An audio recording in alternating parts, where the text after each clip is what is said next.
Welcome to Fractured Chaos. You ever meet somebody and realize after the fact that they weren't just toxic, they were radioactive? Like, I ain't talking red flags, I'm talking nuclear fallout, hazmat suit level insane.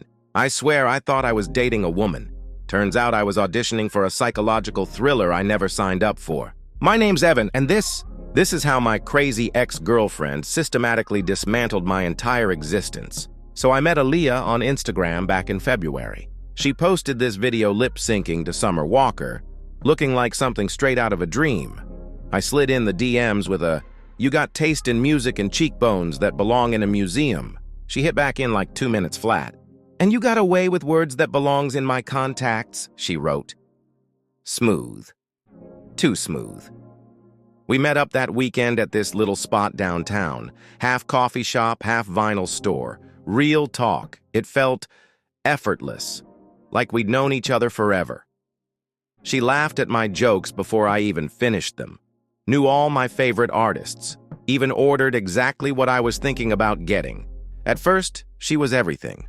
Smart, ambitious, worked as a marketing strategist for some tech company, sent me Uber Eats when I mentioned having a rough day at work, left voice notes with that soft lil, "I miss your face," when I was grinding late at the office. But within a month, she had my location, my entire schedule mapped out to the minute, passwords to my Netflix, Hulu, Prime, and my damn calendar. And I hadn't officially even called her my girl yet. "I just like knowing where you are," she'd say, twirling her hair around her finger. "Is that so wrong?" But I ain't recognized the problem until she posted a picture of us matching Nike tracksuits, her holding my phone, captioned, "He's mine. Go play in traffic, sis." I looked at the comments section, scrolling through the typical y'all cute and fire emojis, until my actual girlfriend Tasha liked the post. So now I'm sitting in my car outside my apartment, heart pounding so hard I could feel it in my fingertips, trying to figure out how the hell Aaliyah found out about Tasha. I didn't even have Tasha's name saved in my phone. She was listed as T-Mobile customer service with a phone emoji. I called Tasha 17 times, straight to voicemail. Turns out, Aaliyah didn't just crack my password. She hacked into my entire iCloud, found my backups, saw photos I thought were deleted, recovered old voicemails, and started piecing together my life like she was running some CIA-level investigation. She even called Tasha before I had the chance to explain anything. Told her, "Good luck fighting over community penis. I've got screenshots going back 6 months." Then hung up. Tasha blocked me on everything. Instagram, Twitter, phone, email, Cash App, LinkedIn. Even blocked my mama's number. Aaliyah pulled up that same night with a peace offering, lemon pepper wings, Hennessy, and this little smirk that made my spine tingle. I'm ashamed to admit it, but yeah, I let her in. Bro, she was wearing Tasha's hoodie, the limited edition one Tasha got at a J. Cole concert. And the sick part? She wasn't even mad. She whispered in my ear while pouring me a drink. "I'm not mad at you, Evan. I'm just about to show you what losing me really feels like." I should have run right then. Should have changed my name, moved to Alaska, lived off the grid herding reindeer or whatever they do up there. Instead, I took the drink. Next week, every girl I ever liked a picture of started posting weird stories. And I mean every girl. Even my cousin. Even my 5th grade teacher who found me on Facebook 3 years ago. Some of them had screenshots of conversations I never had. Others were tagged in tweets about men with the emotional depth of a kiddie pool and boys who still need their mama to make doctor's appointments. One even got a fake STD results text sent to her corporate email at her job. I couldn't prove anything. But the common thread? They all got messages from someone named a friend. And I didn't tell any of them about Aaliyah. "You're being paranoid," she told me when I confronted her, her eyes wide and innocent. "Maybe you should see someone about these delusions." Then she'd bring me tea. "For your nerves," she'd say, watching me drink it with this weird intensity. I asked her straight up if she was behind all this. She just laughed. Said, "Evan, you think too small. I'm not ruining your life. I'm teaching you how to live it better, without distractions." That's when I knew she wasn't just crazy. She was methodical, calculated, patient. That night I came home after finally shaking her off with an excuse about a work emergency. and all 15 pairs of my shoes were filled with wet cotton balls and raw shrimp. The expensive ones, too. My Jordan 4s, my Yeezys, my custom Air Force Ones. My brother got me for my birthday. She'd broken in, left no trace except the lingering scent of her perfume, and made seafood candles out of my entire sneaker collection. She started leaving little notes around my apartment, places I wouldn't immediately check. Inside cereal boxes, taped under my desk drawer, behind the bathroom mirror. One said, "Men don't heal, they replace. So I replaced your toothbrush with mine after I cleaned the toilet with it." Another said, "Call your mama. She deserves to know the real you before I tell her myself." I called my mom in a panic. She answered with, "Why'd your little friend send me screenshots of you asking girls to pull up in sweatpants and nothing else? And who is Tasha? And why does this girl have pictures of our house from angles that suggest she's been in our backyard?" I ain't even have an answer for that, because I never sent those texts. And Aaliyah had never been to my parents' house, at least not with me. But it got worse. One of my homeboys, Marcus, called me and said, "Yo, did you tell your girl about our trip to Miami?" I didn't. But Aaliyah did. She sent a full color-coded spreadsheet to my entire group chat, breaking down our minute-by-minute movements from our boys' trip 6 months ago. She had timestamps, credit card receipts, names of clubs. She even highlighted the strip club hours in bold red and put little devil emojis next to them. "Bro," Marcus said, his voice tight with fear. "How did she know we were in the VIP room at King of Diamonds for exactly 72 minutes? And how did she get the bartender's number? My girl's been blowing up my phone all morning." I couldn't tell him, because I didn't know. But shocking reveal. That wasn't even the worst part.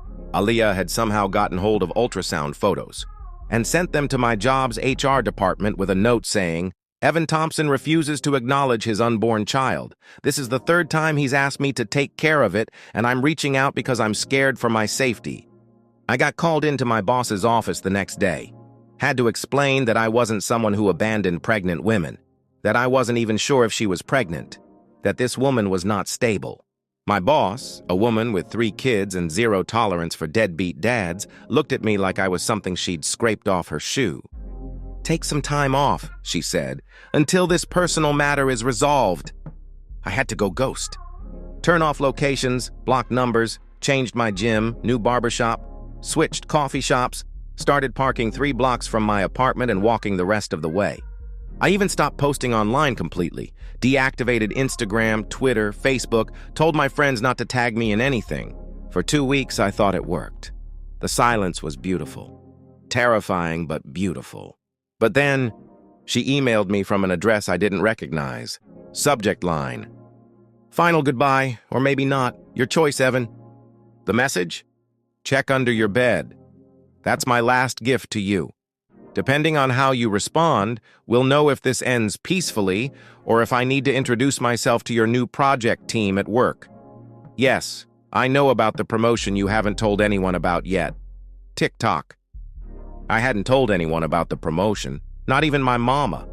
The offer letter was still sitting in my inbox, unopened. So what did I do? I checked. There was a shoebox.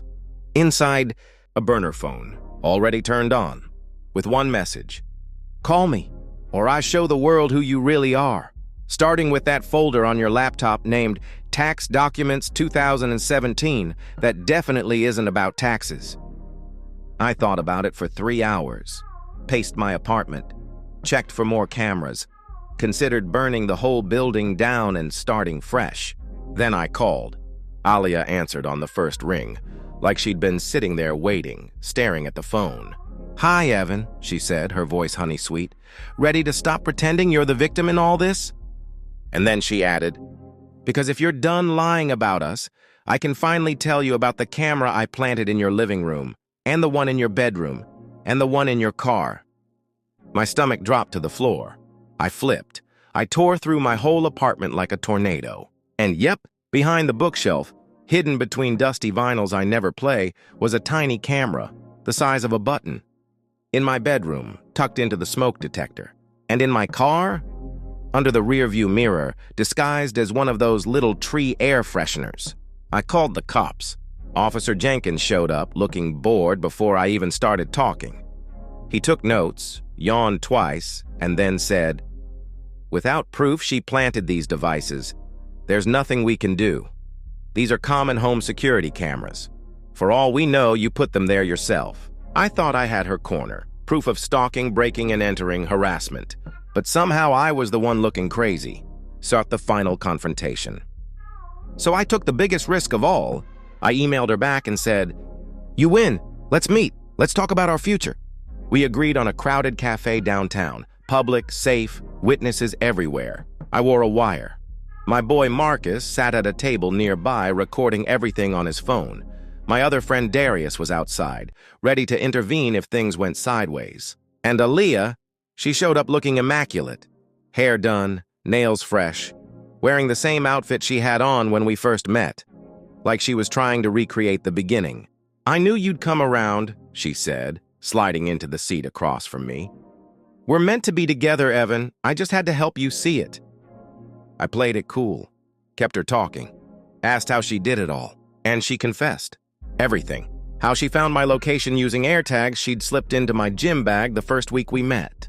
How she logged into my email using Face ID while I slept, positioning my phone just right to capture my face. How she forged texts to make it look like I was cheating even when I wasn't. "That was easy," she said. "Just needed your phone for 5 minutes and a few apps." How she'd befriended Tasha months before I even met Aaliyah, playing the long game. And how it was never about love. She leaned forward, her eyes intense. "You made me feel invisible that first night. You looked right through me at the bar, talking to my friend instead. Now everyone sees me. Everyone knows my name. Everyone knows I'm the one who finally caught you." I played it cool, kept her talking for 45 excruciating minutes. Then I dipped out the cafe like it was a heist movie. Sent that recording to my lawyer before I even reached my car. Restraining order hit 48 hours later. And you know what the judge said when she reviewed the evidence? "This ain't the first complaint filed against Ms. Williams.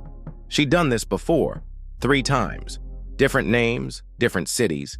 Atlanta, Chicago, Houston. I wasn't special. I wasn't even the most elaborate scheme she'd pulled. I was just next in line. 6 months later, and I'm still looking over my shoulder. I moved apartments, changed my number, got a new job. My mama calls me every morning just to make sure I'm still alive. Marcus and Darius take turns staying on my couch some nights when the paranoia gets too real. The restraining order keeps her legally 500 feet away, but that don't stop me from seeing her face in crowds sometimes. From thinking every notification is somehow her, finding a way back in. So yeah, my name's Evan. And my ex-girlfriend? She didn't just ruin my life. She rebranded it. Made it a cautionary tale. Now I don't trust women with perfect eyebrows or women who guess my zodiac sign before asking my last name. I don't trust when dating feels too easy or when someone likes all the same things I do. And if I ever get another text that says, "We need to talk," I'm calling the FBI, Interpol, and a priest. Because sometimes crazy don't look like wild eyes and screaming. Sometimes crazy shows up wearing Fenty Gloss Bomb, a cashmere sweater, and a voice like warm honey. And sometimes crazy has receipts, and cameras, and patience. So check your smoke detectors, check your air fresheners, check under your bed. And if a woman ever whispers, "I'm not mad at you," while wearing clothes that don't belong to her, run. Don't walk. Run.